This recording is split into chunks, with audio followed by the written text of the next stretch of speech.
আসসালামু আলাইকুম। আজ আমরা জানব আল্লাহ যাদের ক্ষুধায় খাবার দিবেন এবং ভীতি হতে নিরাপত্তা দিবেন।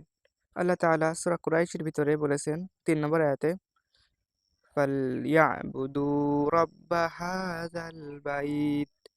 তাদের কর্তব্য হলো এই ঘরের রবের ইবাদত করা, অর্থাৎ কাবা ঘরের রবের ইবাদত করা। এর পরের আয়াতে আল্লাহ তাআলা বলেন, আল্লাযী আত'আমাহুম মিন জু'ইন ওয়া আমানাহুম মিন খাউফ। যিনি তাদেরকে কাবা ঘরের খাদিম হওয়ার কারণে নির্বিঘ্নে ব্যবসা-বাণিজ্যের মাধ্যমে ক্ষুধার খাদ্য দিচ্ছেন এবং তাদের ভয়-ভীতি হতে নিরাপদ করেছেন।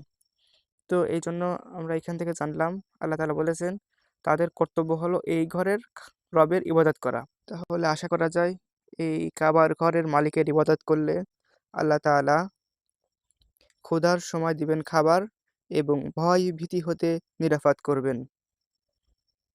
আল্লাহ আমাদের সে আল্লাহর ঘরের মালিকের অর্থাৎ আল্লাহর ইবাদত করার তৌফিক দান করুক। আমিন।